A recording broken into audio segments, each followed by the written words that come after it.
Greetings, greetings, greetings. Welcome, good people, to day 19. We chugging along, y'all, honoring these ancestors so that we can tap into this wisdom and understand how to move, understand what they've done, how we got here, the sacrifices they made, and really just uplifting and honoring them and tapping in so that we understand. And today is day 19 of this 28-day Blackity Black History Month Ancestral Activation for Black Liberation. And today we are honoring Ida B. Wells. This whole week we've been working with community ancestors that put in work to resist oppression, to resist all of the horrific things that as a people, at least in, well, I was going to say at least in this country, but throughout the diaspora that we have experienced through enslavement and all of the aftermath of that. So this whole week we've been working with these community ancestors that have, again, put in work to resist that so that we can understand and seek inspiration and again wisdom from them. And if that is something that is your jam, understanding and connecting with not only our community ancestors, but first and foremost your ancestors, definitely like, subscribe, and ring the bell so that you know when we're live with these ancestral activations, and it can, if nothing else, be a reminder to you to tap in with your people, your ancestors, your own wisdom, your own higher self, whatever your spiritual system involves, your spiritual practice involves, so that you can connect and really stay in alignment with who and what you are and what you're here to do. Because we're in some transformative times, y'all. We need everybody on deck.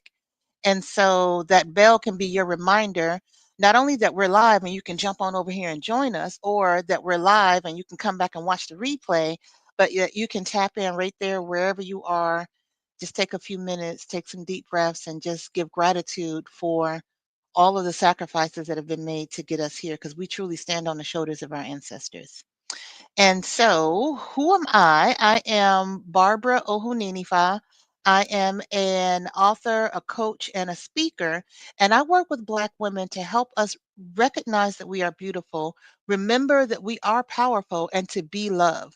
To be the love that we seek from others, to be the love that others come seeking from us, to be the very essence of love, because it's who we are. And we are so powerful that we are feared, and we truly are the blueprint for beauty, although there's a lot of toxic lies that we have to cleanse away so that we can come into that remembrance of who we are. And that's the work that I do. That's the one-on-one coaching that I do with Black women. So peep the description. There's a link in there so you can find out more and we can connect on that. But this video and this series is about Black folks connecting with our ancestors and remembering their wisdom, remembering their legacy. And that's for all of us, non-binary, whatever gender you identify with, and truly, it's encompassing all of that. And I say Black in particular because we have to understand, and a lot of what we've learned over these last couple of weeks, and particularly this week, is that this fight for liberation, this fight for Black liberation, it is global. As the global slave trade, we started the global economy.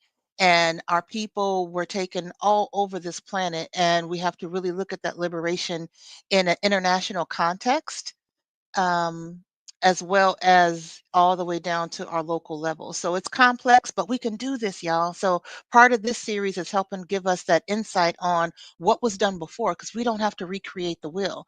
We can take what our ancestors did and move forward, tapping into who we are to understand how to move it forward in our own unique ways in this time here in 2025. What a hell of a year it's been already. And we still in beautiful Blackity Black History Month in February. And so we got some times ahead of us, but we can do this. We gonna be all right. And so yesterday, I just want to thank y'all. I was having some technical difficulties, had to restart the live, but I figured it out. I got some rest, so I did all the things correctly today. And thank you to Power Dynamics for Life, because she was like, I don't hear anything. Where's the audio? I mean, obviously I didn't hear it. I translate words that I see and read into an audio. So it was like, girl, I don't hear you. So that's what I was hearing. And so I thank you for that. And I thank y'all for tuning in. But we're going to get into it. We are again at day 19, and we're talking about the Honorable Ida B. Wells. So let's get into it, y'all. Okay, so she was born enslaved in Holly Springs, Mississippi, 1862. And it was in the final months of the Civil War. And she was freed. I always have to say that freed because it was not some benevolent gift that they gave us by Emancipation Proclamation and freeing us. We already know it was something, um, and we'll talk about that as we go through the rest of this week. Made it very uncomfortable for them. So something had to change. Plus, there was a political thing. But the point is, she was born at the final part of the Civil War and was freed during for by Emancipation Proclamation, but she grew up in Reconstruction. So I want to pause for a minute and talk about what Reconstruction actually is, because I mean, if y'all like me, you maybe you heard it, but you weren't really paying attention. But it's important now because the legislature that was put, the legislation that was put in place during Reconstruction is in question now, meaning our current administration is trying to undo all of that. So we need to understand that historical context to really understand how it's going to hit us. So I'm not going to go too deep, but we at least need to understand Reconstruction was this time period immediately after emancipation, before we got into Jim Crow, which basically just brought all of the Wahala and all of the bullshit back. But it was an idea. The idea was, what do we do with all these free people? Do we make them full citizens? Do we give them a means to actually survive since they're not enslaved anymore? What do we do? And then also, how do we reintegrate these southern states that had succeeded from the Union? Because that's really at the core of what the Civil War was about. These states was like, we don't even want to be a part of y'all anymore. But slavery was the one of the issues. But I want to bring up these three amendments that were considered Reconstruction amendments. The 13th Amendment in 1865, that one abolished slavery nationwide. Now we already know abolishing slavery legally didn't mean a damn thing. We know that today. But it's on the books. It makes it technically illegal. 14th Amendment, 1868, it granted us citizenship and equal protection under the law to all people born or naturalized in the U.S. This one is particularly hitting the news because they're focusing on the 14th Amendment and talking about, so quote unquote, illegal immigrants and all of these criminals, which we know these are all made up lies. And but the thing is, it was an amendment that was enacted for us, given that we were brought here, and for many generations, we were here for about 400 years, or have been here for 400 years in this capacity. Because to be clear, we were already traveling here and coming here. We just either integrated with the population or we went the hell back home. Nobody tried to take over like the colonizers did, but I digress. So that 14th Amendment gives us citizenship. So if that is contested or they do some things to make it go away, it directly impacts Black folks. And I need y'all to understand that, because people are like, oh, it doesn't affect me. Yes, the hell it will.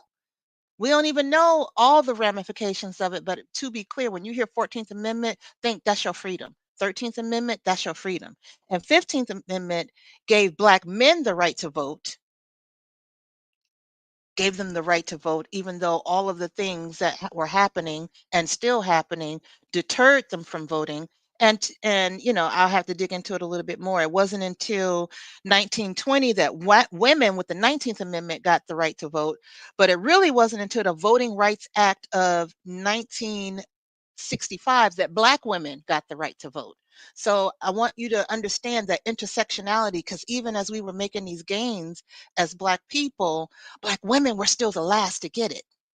And we talked about Fannie Lou Hamer earlier this week, and all she went through to ensure Black women had a voice and that we could vote and we could register to vote without all of that intimidation. So I'm mentioning all of this to understand this context in which Ida B. Wells was born into and grew up in. All of this intersectionality wasn't even a word at the time, but she stepped into it and she did her thing with it. And also what we're hearing now in the media about, um, the 14th Amendment and all of these criminals and immigrants and just the dumb ridiculousness about, eating pets and all of that. Straight up lies. Everything that's happening and much of what we see in mainstream media is just iterated lies with just completely unvalidated. And Ida B. Wells was the exact opposite. She was the mother of investigative reporting. She spoke truth and didn't give any F's about it. And so understanding that context that she grew in and came about in and comparing that to the context that we're in now, it ain't that different. And so we need the wisdom that she can give us. All right, done with my detour on reconstruction era. There's a lot more we can talk about with that. And that's a whole other video. I'm going to defer to my sister, Dr. Belazaire, Power Dynamics for Life, because that's dipping into political science and historical political science that applies here today. And I'm always about let the experts talk about their thing, but I at least wanted to mention that here so that y'all can maybe go do some research or just understand and put in context what you're hearing in the media now. All right, let's keep it moving. And so, again, after Reconstruction, then we went into Jim Crow when they just said, "Oh, my bad. We ain't really mean to give y'all rights and privileges. We technically made slavery illegal, but we're gonna let the Southern states do what they want to do." And then um, the Southern states said, yeah, let's put in these Jim Crow laws. Let's put in all of these black codes.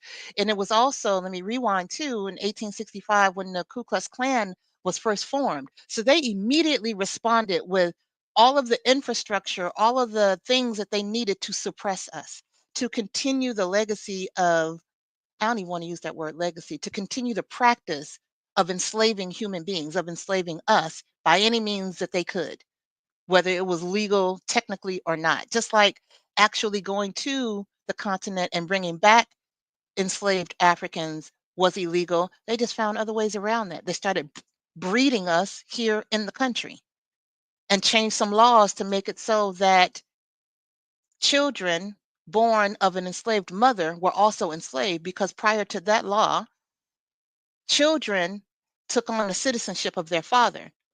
With all of the sexual abuse, I'm gonna just call it that. We already know it's a four-letter word that starts with R. All of the sexual abuse that was happening to Black women and continued to happen to Black women, and all of the children who had slave owner fathers technically would have taken on the citizenship of their father. But in changing that, they made it so they took on the citizenship of their mothers. See, coming with it. Plessy versus Ferguson. Yes, you better what? All right, I keep detouring because it's so much that happened, and I know from the craziness I'm hearing people say and the apathy, which I'll give some grace on the apathy. I've been going hard on it this week because I'm like, I'm fired up with these sacred resistance fighters. But real talk, there's things happening astrologically that may be contributing a little bit to the apathy, which will shift come March. So we'll see what happens. But I was like, let me give a little grace because people don't have that fire. They don't have that warrior energy because it's not there unless they just got it anyway. Um, so this Jim Crow was the laws and the,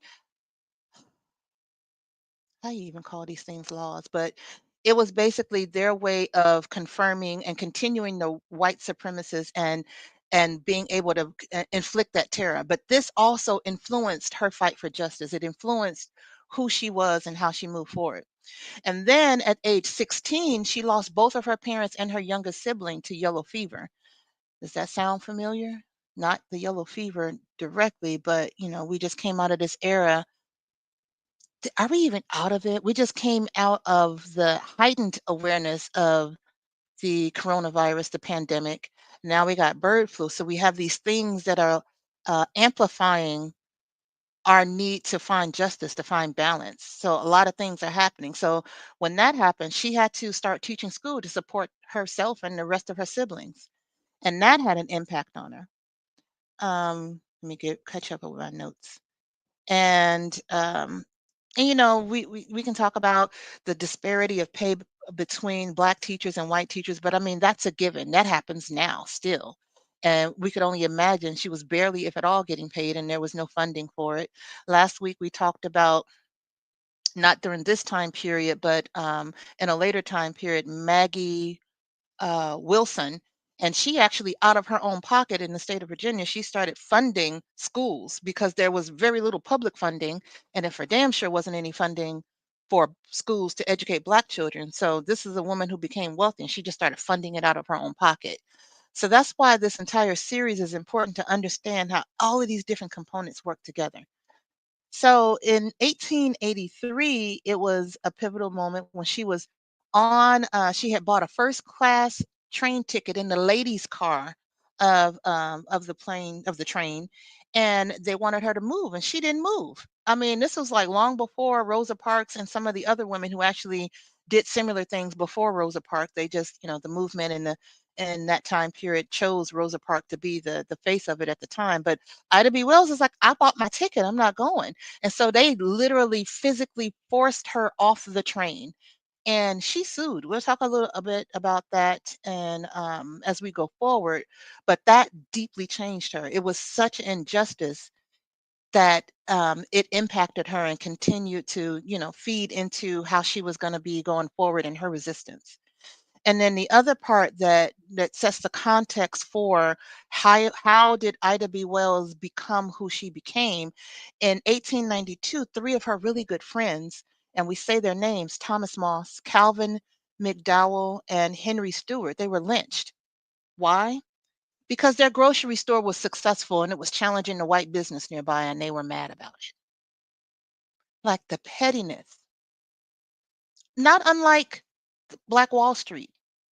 They destroyed an entire community with aerial raids, the first on US soil, out of pettiness and jealousy. We'll talk some more about the some of the theories on why next week when we go through our sacred restoration ancestors.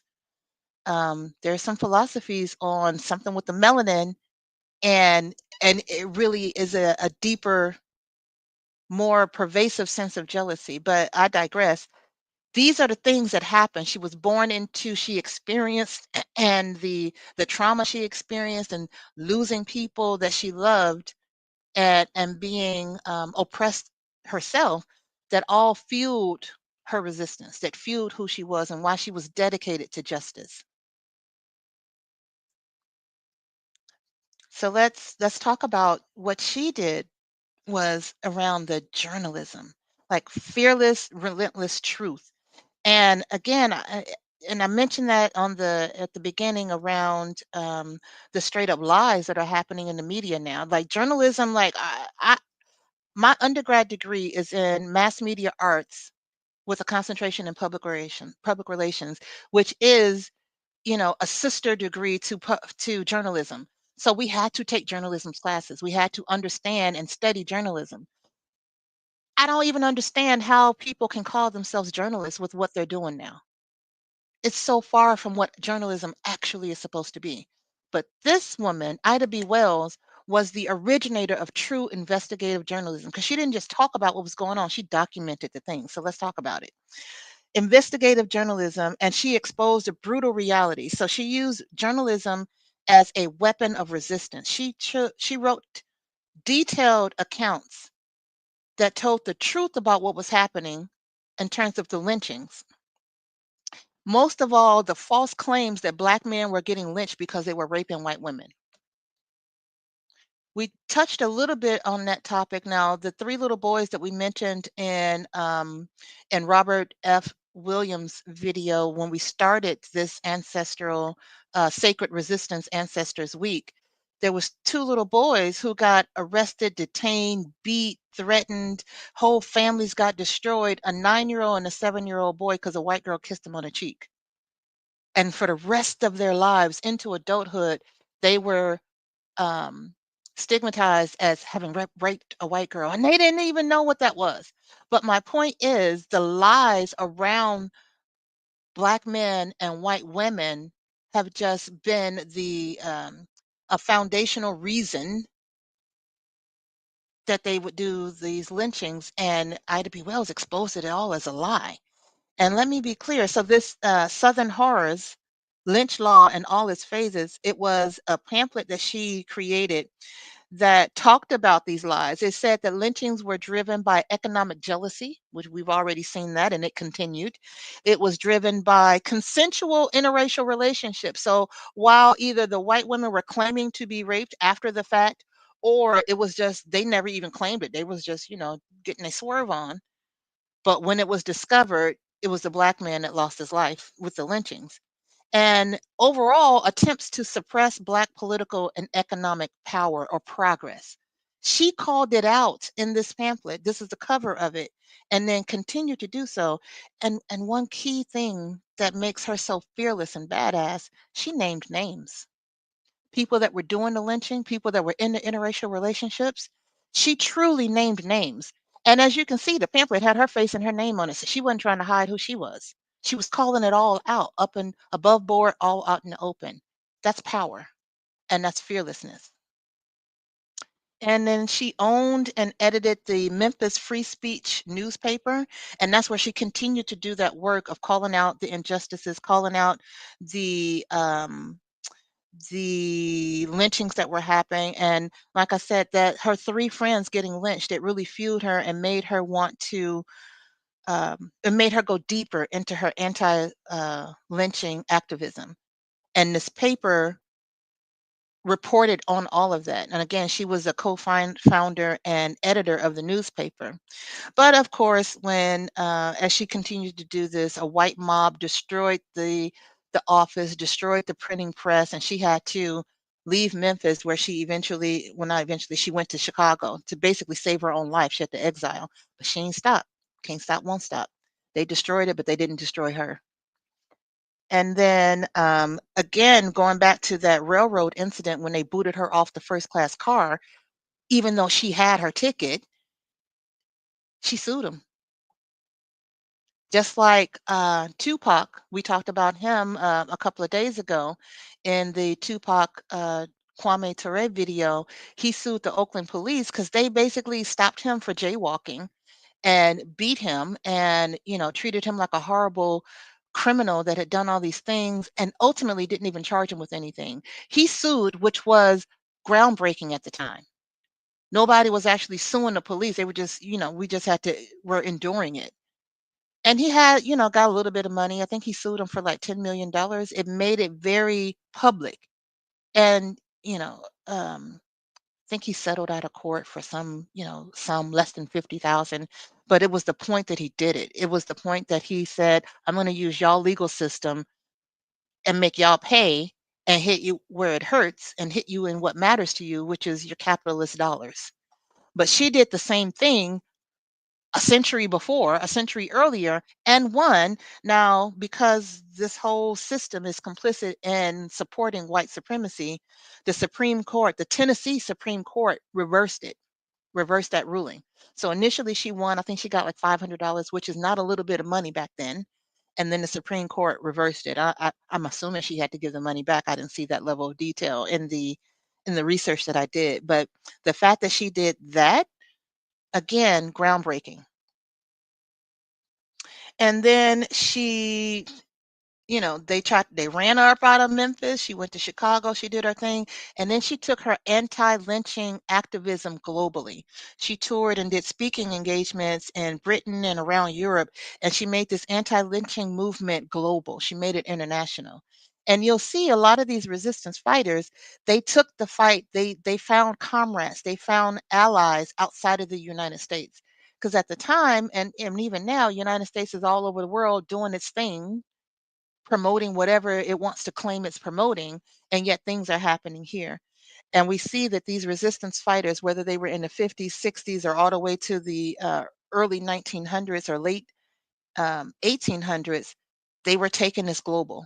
So that was an important aspect that I think we need to recognize and see how we can continue that in a way that's functional.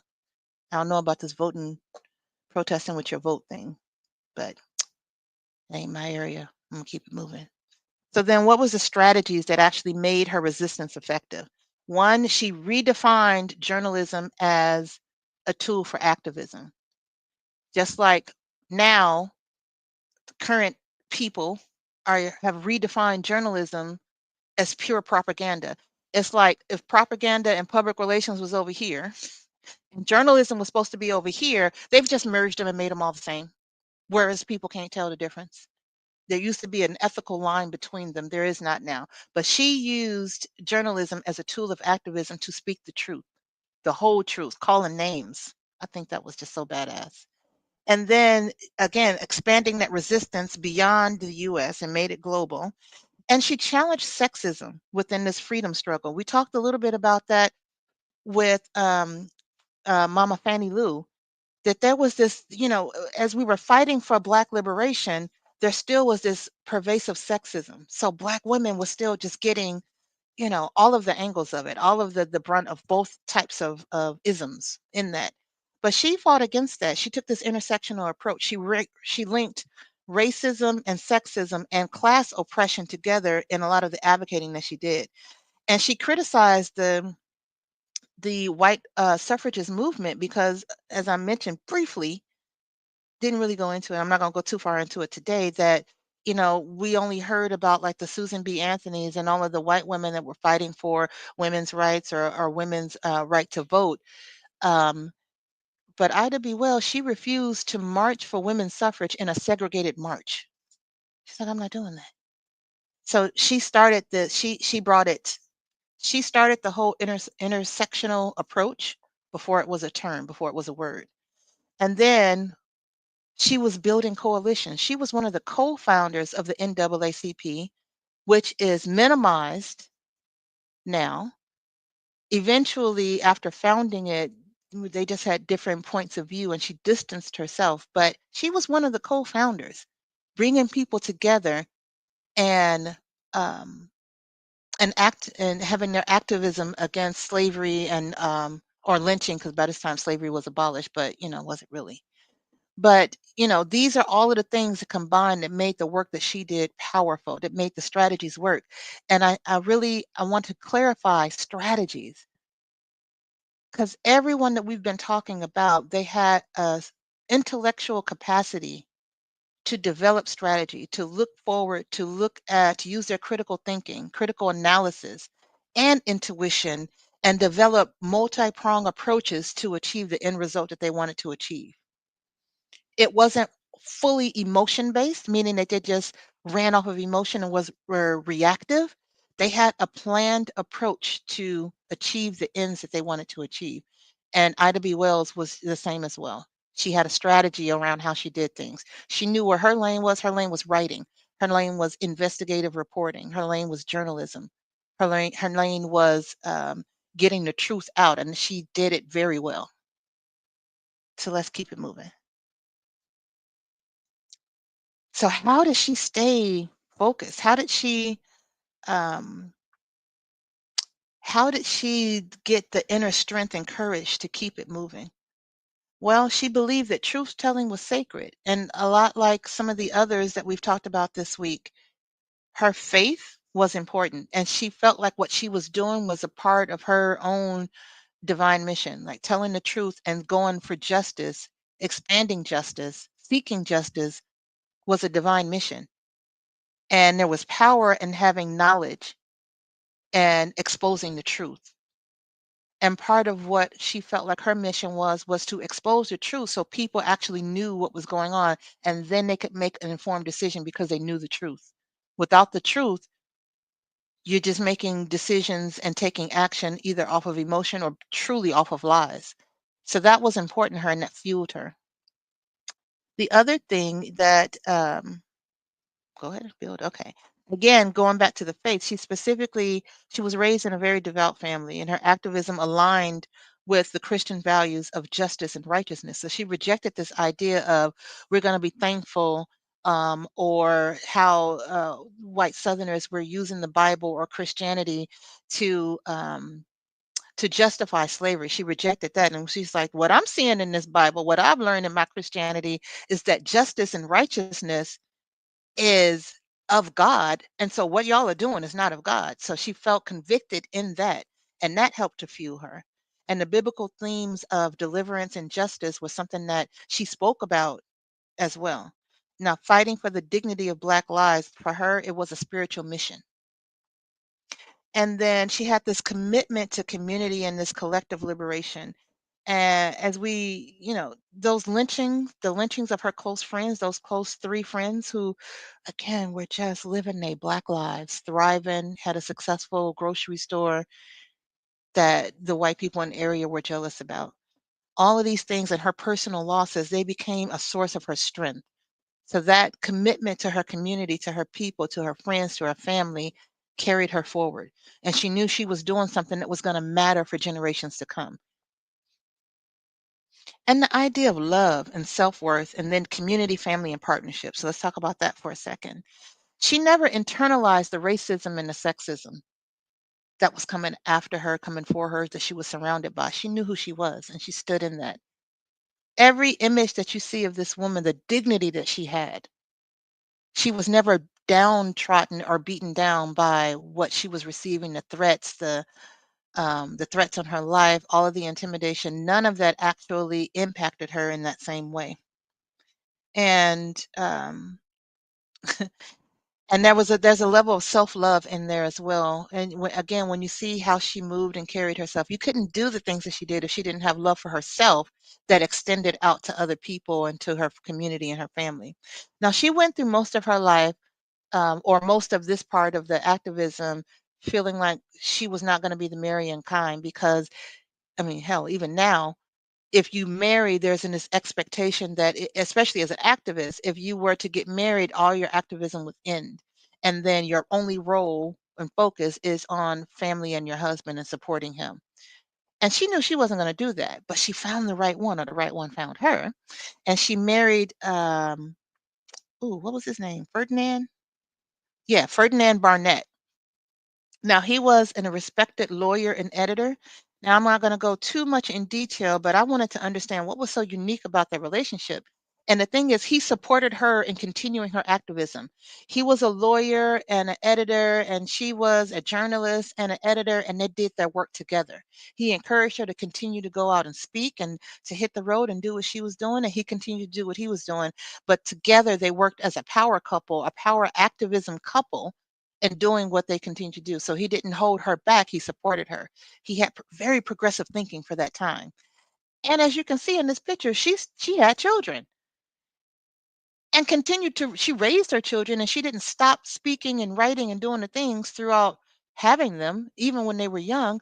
There were times when she even went on the road to speak, and they went with her. So she and they found a way. And her husband created a stable home environment so that when she did leave, things still moved at home. The children were still taken care of. And that enabled her and fueled her to have that foundation of knowing she could have family, she could have love, she could have her children, and still have this passion to help her people, to help our people the way she did. And I wanted to highlight that because you don't have to choose one or the other. You can stand in the truth of who you are as Black women, in that power, in that beauty, in that love, and take action based on that and do what you came here to do what you were born to do, and still have love, relationship, family, children, and all the things if you so choose to. But it's making sure that those priorities are aligned with whoever that partner is. So we thank Ida B. Wells for showing us the pathway and a blueprint on many different fronts that we can look at and understand. Look at them babies. It's funny when you look at pictures of people from back in the day, Black people, a lot of times they like, I'm not smiling for this. But we give thanks to Mama Ida. So then, what did she actually do in terms of the legacy that she leaves behind for us? Again, just saying again, she pioneered this investigative reporting, and she's known as the mother of investigative journalism. Now, it took all the way to 2020. Now we could imagine why in 2020 for her to be awarded a Pulitzer Prize special citation. It actually happened on May 4th, 2020, for her reporting on the violence against Black folks during the era of lynching. Again, May 4th, 2020. That's how long it took to actually recognize the incredible work that she did. That we may not have had all of the documentation that we have had were it not for the work that she did. And she laid the groundwork for the modern civil rights movements. And again, being a part of the NAACP in its inception and all of the strategies that she helped to shape in those early years, which are downplayed, but she was a part of that and she helped lay the groundwork for that. And again, connecting those Black women's struggles to the broader struggle for liberation, she insisted on the inclusion of Black women in the fight for suffrage. And she challenged the Black male leaders on gender issues, and she challenged the white women on race issues. This woman gave no Fs. And again, that international activism inspired more global human rights issues and global human rights work that was done. Now, there's a couple of different measures that were taken to kind of minimize the work that she did. And one of them was this historical erasure. Again, NAACP, you really don't hear it. A lot of the traditional history books omitted her name or solely focused on the male leaders of the era. So that's one of the ways that her work and her legacy has been minimized in some ways. And then marginalizing Black women's voices. Again, she challenged the sexism, and she's often undercredited in the national dialogues. Black women often are. And when you really look at her story, she reveals how both gender and racial biases can continue to persist and have us not recognize leadership, all of the full breadth of leadership that's available to us and that has supported us in where we are. And whitewashed portrayals of the suffrage movement. It was, well, I've spoken about that already, the Susan B. Anthony, and there's a couple of other names that come up. And we see that even now and even more in more modern times in terms of the feminist movement. It really didn't include Black women. And we're starting to recognize that now. But these are all of the different components that have worked to suppress understanding the legacy that she's left behind for us. Yes, yes. All right, let me see. You got to find the right man. I know that's right. Going back to the conversation about her and her husband, I look at it like the right man got to find you because you're doing what you got to do. Unbothered, let him find you. All right, let's keep it moving. All right. So, what are some of the lessons from her legacy that we need to understand? And this quote to me, the way to right wrongs is to turn the light of truth upon them. She lived that. I cannot get over the fact that she was printing this pamphlet, calling out the lynchings, calling out names, saying that they lied about the what, even the talking about things weren't um that there were consensual interracial relationships, and then had her picture and her name on the front. That's badass. All she cared about was illuminating the truth. And she lived by that, and that's the work that she did that left an impact for us. So when we think about what was her main lesson, the core message that she would leave for us, it's courage, truth, and justice. These are the, if there's an ethos, that's it. And then underlying, of course, is love. Courage, truth, and justice. And she would remind us that truth telling is revolutionary. It's a revolutionary act. And man, we are, and I've mentioned this already, that this era of misinformation, which is a nicer way of saying this era of just straight up lies that we live in terms of media and whitewashing histories and banning books and banning topics in school, all of this to create an illusion of something that never existed. And that we have to name injustice and we have to speak truth to power. We have to stand in that courage and speak the truth and demand justice. And some of the ways we can apply her strategies is investigative storytelling. If you're going to share some information, do the due diligence to know that the information is true. Especially on social media, it's so easy just to forward something. Do your own fact finding. It can look legitimate. I mean, You got AI, you got Canva, anybody can create anything that looks legitimate, but do the research yourself to see, is this actually true? Is there a nuance that's missing? This goes back to that critical thinking, intuition and critical thinking, both sides of how your mind is meant to work, connecting to something greater than you and actually using the processing skills that's in there. You got your own computer, use it. And then there is globalizing the struggle. And we've seen a lot about that in we've seen a lot about that with what's happening in Gaza and the Sudan and the Congo. I mean, the list goes on. The struggle is global. I think we need to figure out how to create a strategy that is truly a global strategy and not reactionary. But the fact that it's global, I think all of these ancestors are making it clear to us that it's always been global. We just have access to the information now. We have access to tools now. Even with the censorship, we can find a way or make one. I always got to quote my alma mater. And then the intersectional activism.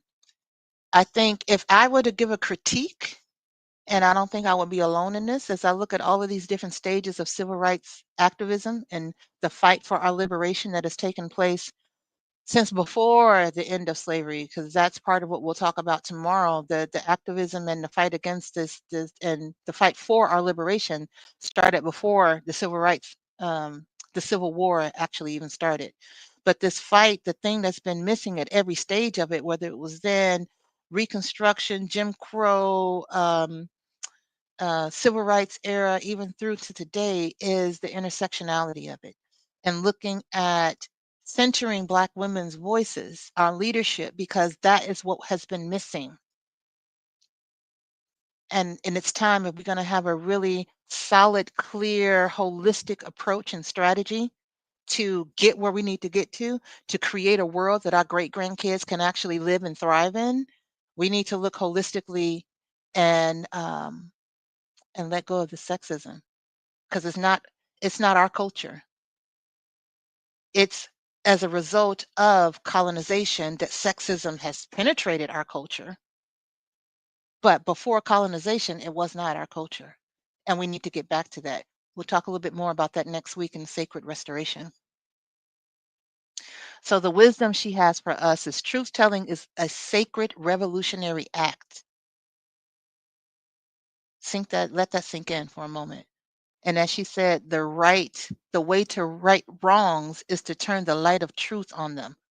A lie cannot withstand sunlight.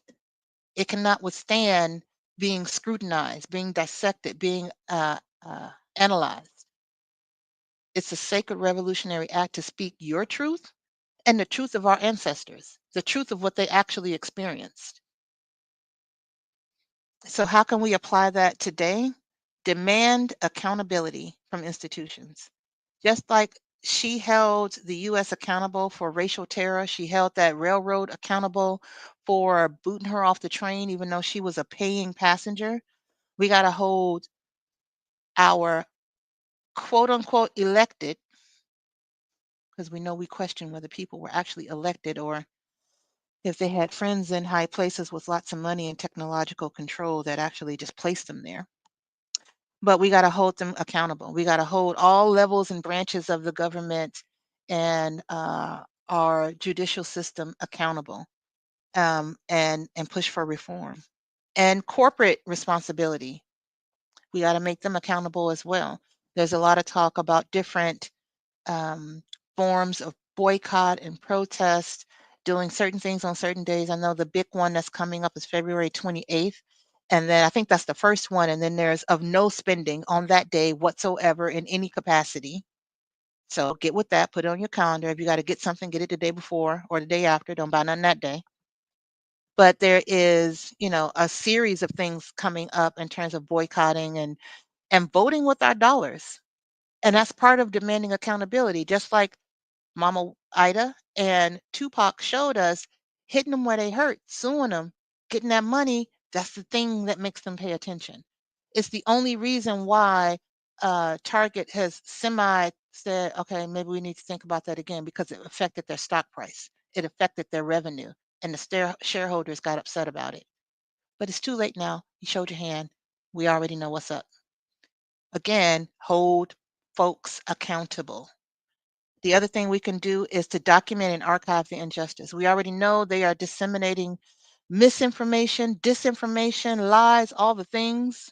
What do you say? Yes, disinformation. They're doing all of that. So we got to document it for ourselves. We got to be able to tell the truth. All of the things over these last couple of decades in terms of police brutality were highlighted and made public because some bystander captured it on, yeah, no lie can live forever. Some bystander captured it on video, captured it on their camera phone, and it couldn't be denied. We didn't have to wait for police cameras or the police cameras to actually show us what happened. We had regular people who showed us what happened. We saw what happened to George Floyd. They couldn't lie about that. We saw it as it was happening, surrounded by people. It was on video. I mean, don't go and watch these things too much because the trauma that it activates within you. We don't want that, but being aware of it and knowing that we can document the things that are happening around us as well as that are that have happened. So documenting them and having a place where we can know where the truth is. We can know what's actually happening because as things are changing and they're so easy to make deep fakes, they can make false news and fake news, it's important that we become our own source of truth. And that is part of the how we can apply the legacy and the wisdom that Mama Ida has left behind for us. She didn't wait for somebody to say, "Oh, would you like to be a reporter at this newspaper?" She started publishing her own thing and getting it out.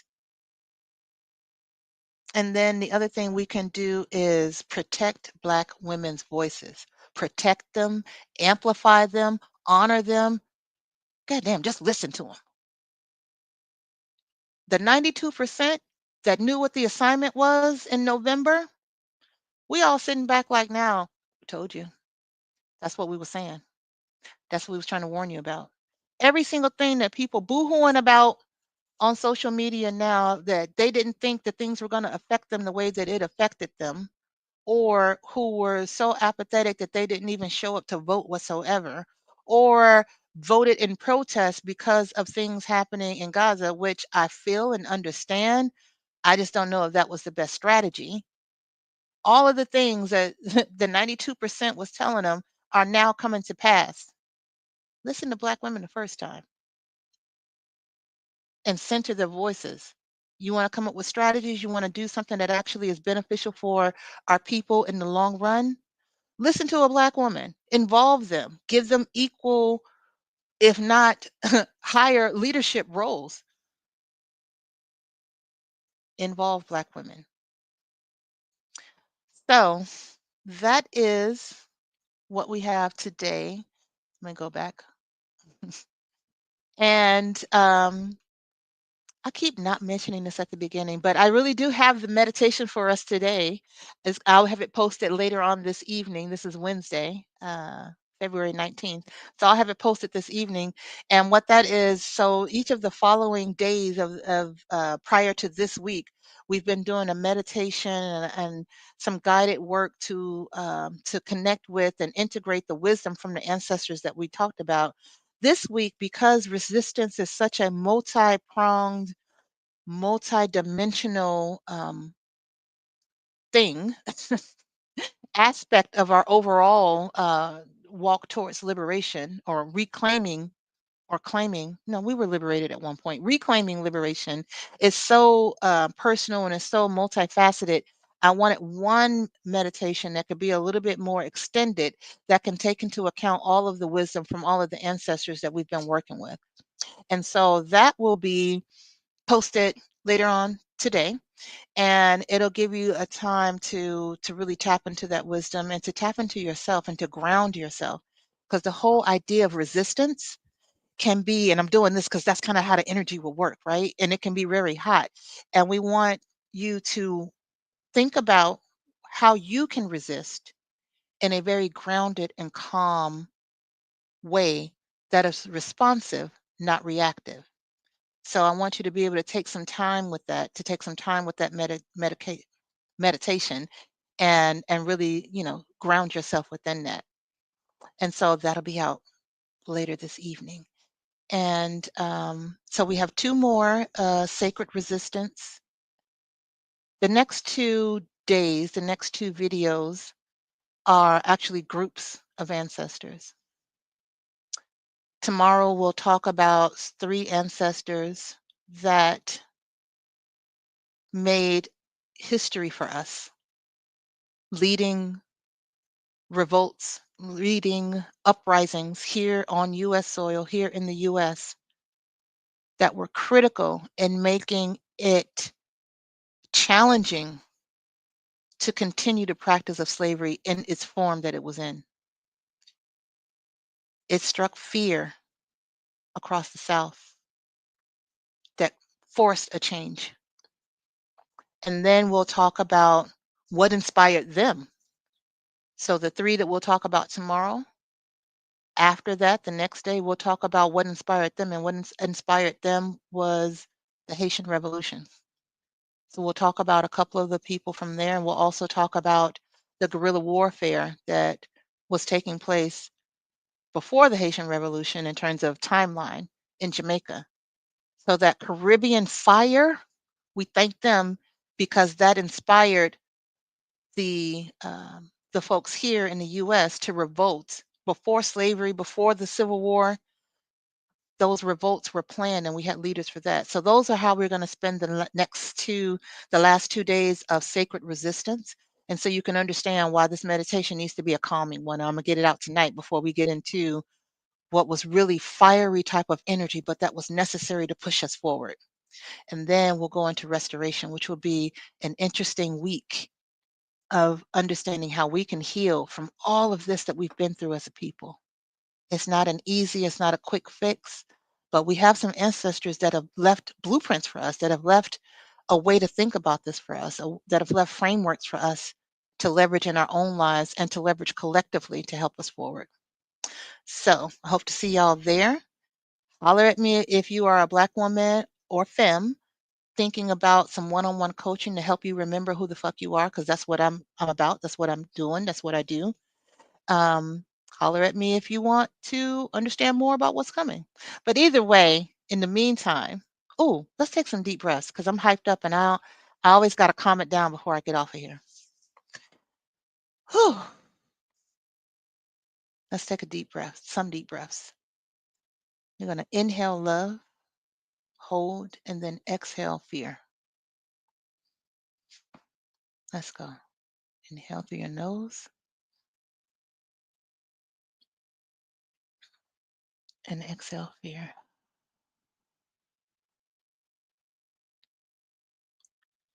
With every exhale, allow your body to relax. Release any tension, release any fear, and let yourself be supported by the earth. As you inhale the beautiful light of love and courage,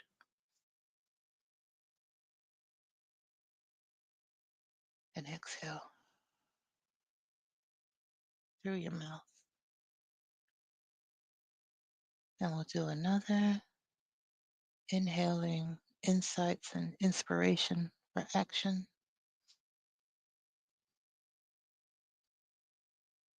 and exhale fear and apathy.